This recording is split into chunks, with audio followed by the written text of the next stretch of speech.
Ellos eran totalmente irreprensibles en el cumplimiento de los mandamientos. Y la Escritura nos enseña que todo hombre tiene la capacidad de cumplir los mandamientos. La palabra clave acá se llama decisión. El querer hacer lo bueno o el querer hacer lo malo. Así que vamos entonces a revisar en esta maravillosa enseñanza, seguir revisando todo lo que nos viene dando el Eterno a través de esta preciosa parashá. Seguimos leyendo acá en la escritura. En el versículo 9 dice, y yo me volveré hacia ustedes y los haré productivos, aumentaré su número y afirmaré mi pacto con ustedes. La palabra pacto es una palabra clave porque todo está dentro del marco de algo que se llama en hebreo brit o berit.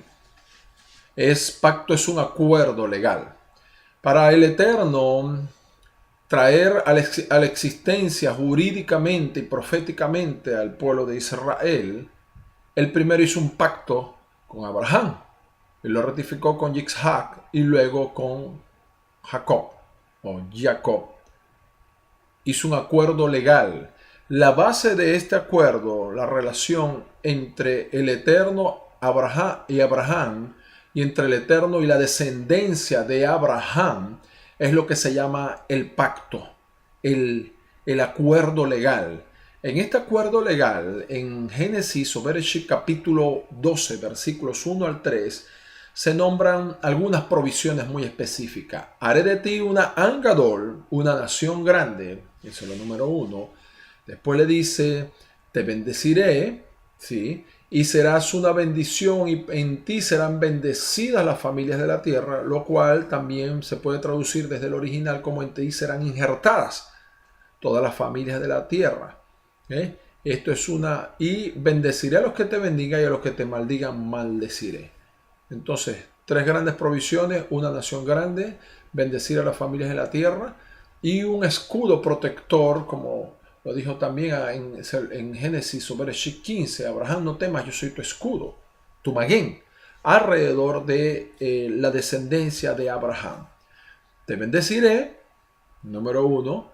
Número 2, haré de ti una nación grande. Este es el gran principio, uno de los tres grandes principios. Haré de ti una nación grande. Grande, Gadol en hebreo significa grande en sabiduría, grande en fuerza y grande en poder económico.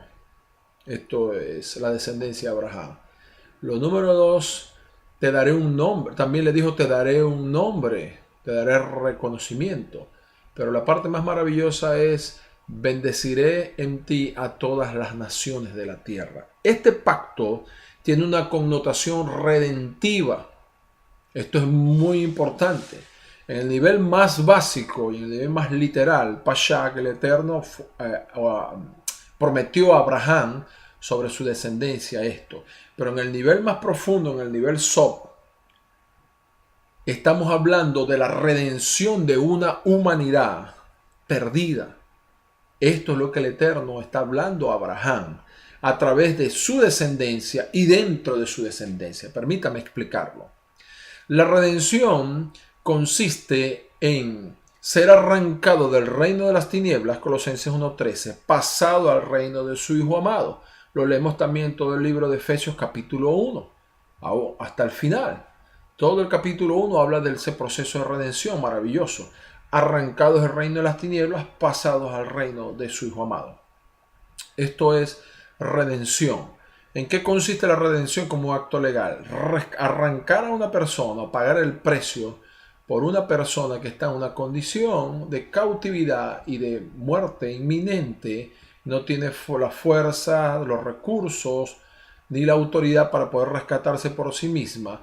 Y amerita un Goel, un redentor que tiene la autoridad, la fuerza, los recursos y la voluntad para poder sacar a la persona del estado de cautividad y restaurarlo a su posición original. En toda la Torah nos enseña, es muy especial la figura de la redención. la redención de una propiedad perdida, la redención de una persona que ha caído como esclava, la redención de un animal que ha sido consagrado, la redención de un artículo. Redimir quiere decir comprar de vuelta hacia su dueño original, a su posición original. Nosotros originalmente, ¿dónde fuimos diseñados para vivir? Allá en el Edén, el primer hombre fue creado bajo la voluntad del Eterno, como diseño del Eterno, con la bendición del Eterno, con la gloria del Eterno sobre sí, conectados con el Eterno para administrar la tierra. Él perdió la tierra. Nosotros no somos del pecado ni del sistema mundo. Caímos en la cautividad. Entramos en una cautividad por causa de un acto de pecado. Génesis o Bereshit capítulo 3. Y ahora fuimos comprados por la sangre o la vida del Mesías y traídos de vuelta a nuestra posición original, que es nuestra posición como hijos. Más que un lugar geográfico, es una investidura de autoridad a nuestro lugar como hijos. Eso era lo que Adán, eso es lo que Adán en el principio era. Adán era hijo de Elohim. Esto lo hemos explicado de manera amplia.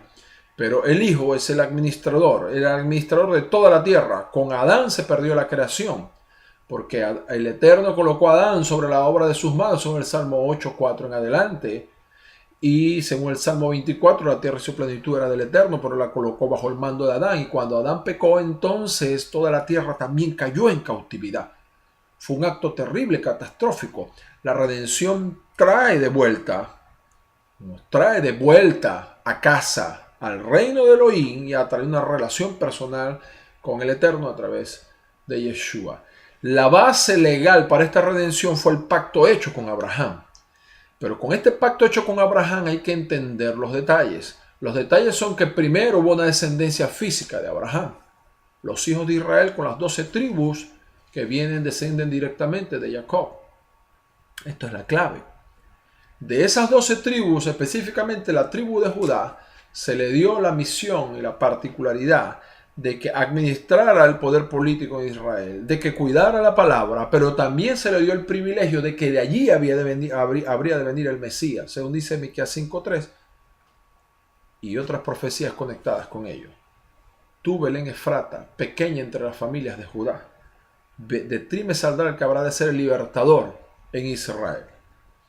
Este Mesías, no solo el Mesías de Israel, sino el Mesías del mundo, el ungido. La palabra Mesías viene del hebreo Mashiach. Mashiach significa el que ha sido ungido con aceite, pero más que conectarse con aceite, aceite es una tipología para hablar de la consagración al Eterno de una manera especial.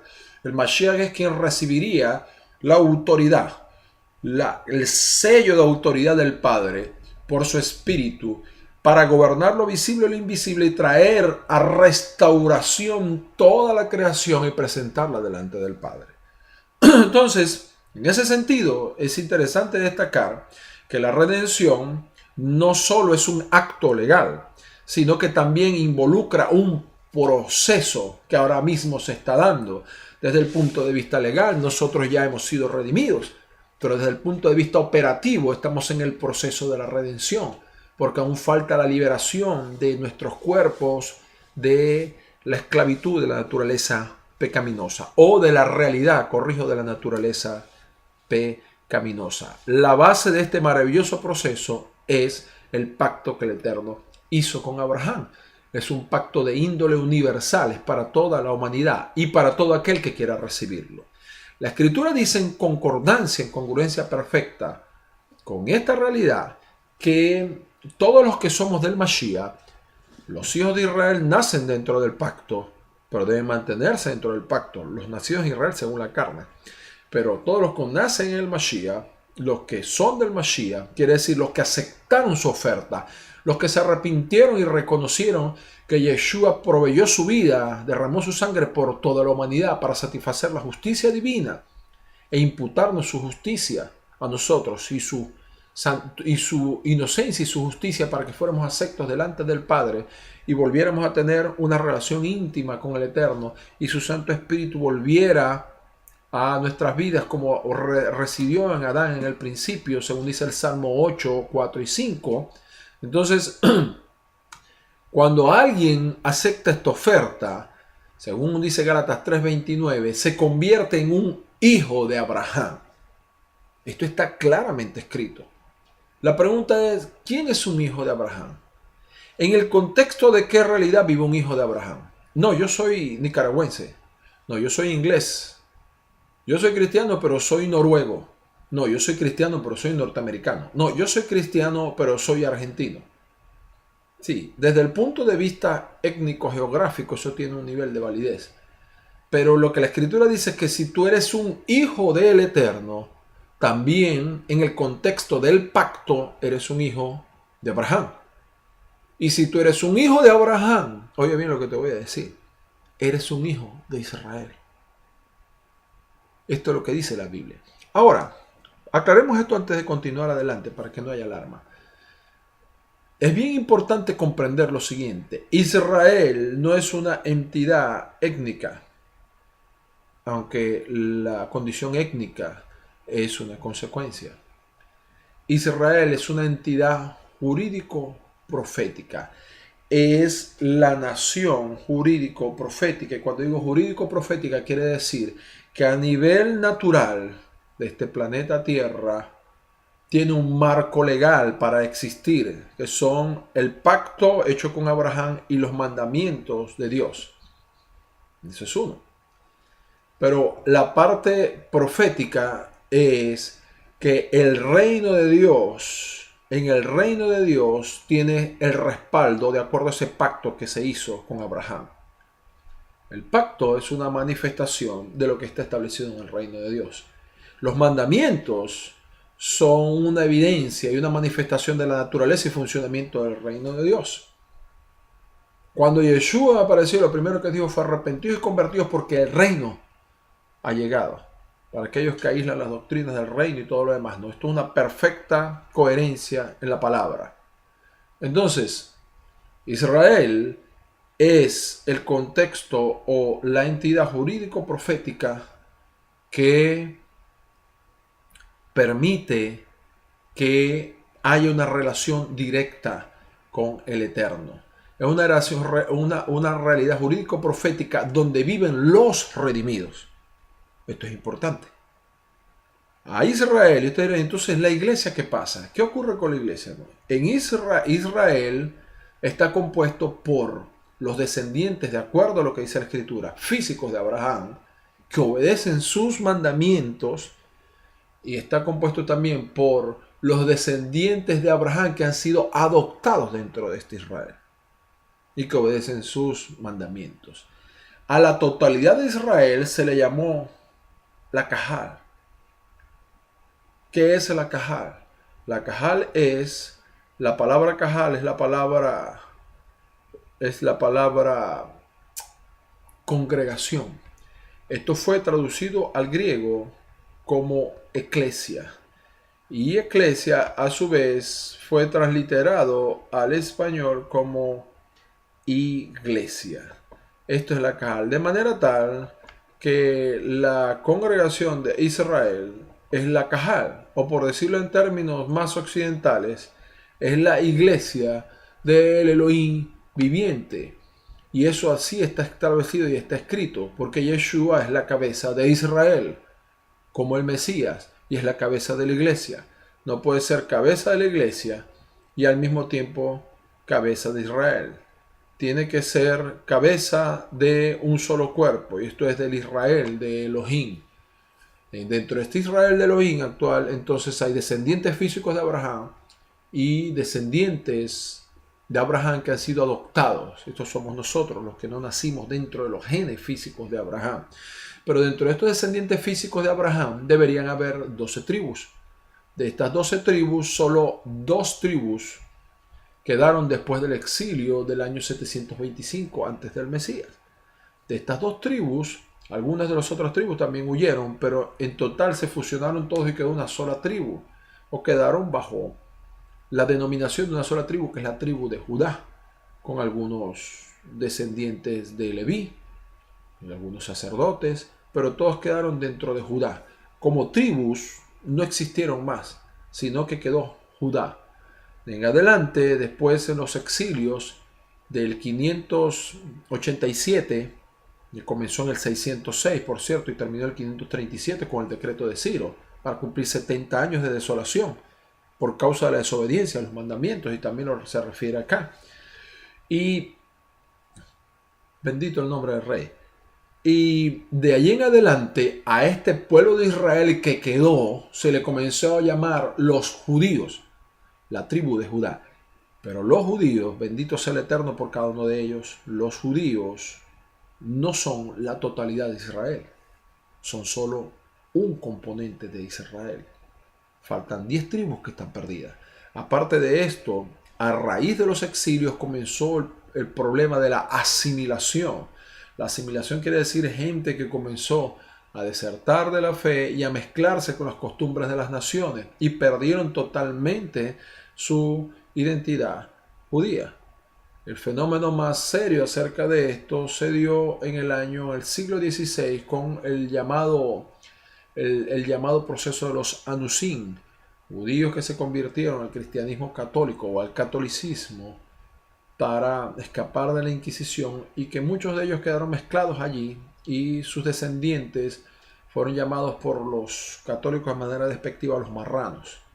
Entonces tenemos los judíos asimilados, tenemos las 10 tribus perdidas, tenemos los judíos que están autodeterminados claramente como judíos, y tenemos los gentiles que han sido adoptados dentro de la descendencia de Abraham.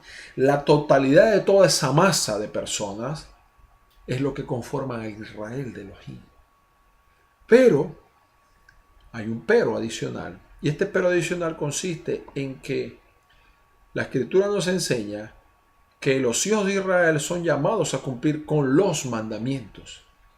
Y uno de los más grandes mandamientos que ha sido establecido en la Escritura es este. Sabemos que el más grande mandamiento es amar al Eterno con toda nuestra alma, nuestro corazón y nuestras capacidades productivas. Pero uno de los grandes y maravillosos mandamientos es este. Devarim 8:18. El Eterno vuestro Elohim os levantará un Naví, un profeta, que puede traducirse como boca de Elohim.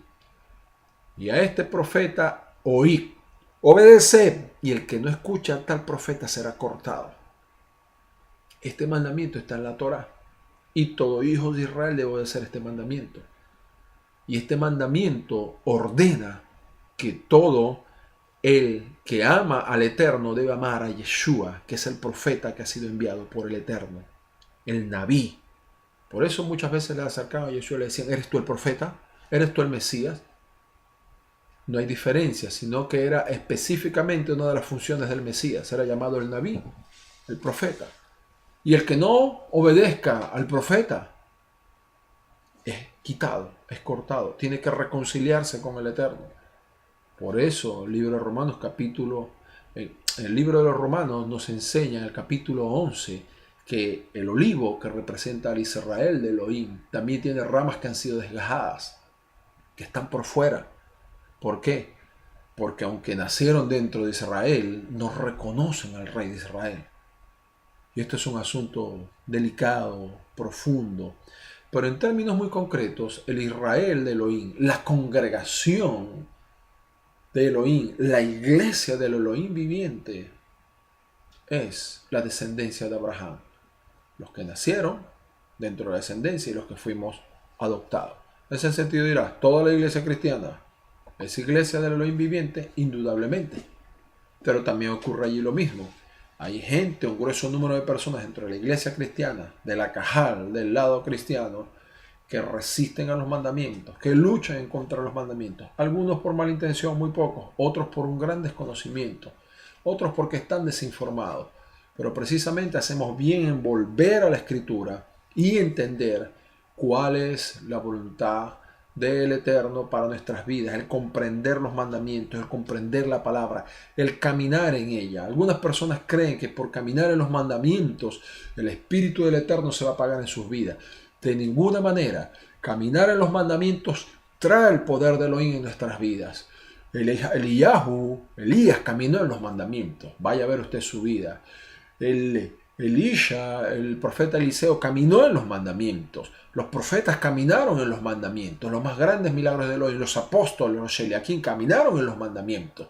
Y la consecuencia de sus vidas de obedecer a los mandamientos fue la Gebura, el poder de Elohim. Así que no tengan ningún tipo de temor, no acepte esa mentira de las tinieblas, que caminar en los mandamientos anula el poder de Elohim en nuestras vidas. Lo que anula el poder de Elohim en nuestras vidas es la carnalidad. Y le voy a decir una cosa, y está escrito en el libro de Romanos capítulo 7. Cuando nosotros podemos tener información de los mandamientos y cumplir los mandamientos a nuestra manera, cumplir algunos mandamientos a nuestra manera, pero si no tenemos una relación íntima con el Padre y no aceptamos la totalidad de los mandamientos, entonces el espíritu de Elohim se puede apagar en nuestras vidas, porque no queremos cumplir los mandamientos. Y aún dice el mismo Romanos capítulo 7 que el pecado puede tomar ocasión por el mandamiento para engañarnos y para hacernos daño. Y esto debe ser, con esto debemos tener sumo cuidado. No hay ningún tipo de inconveniente en caminar en la Torá. El único riesgo que corremos cuando caminamos en sus mandamientos es que podamos ser bendecidos.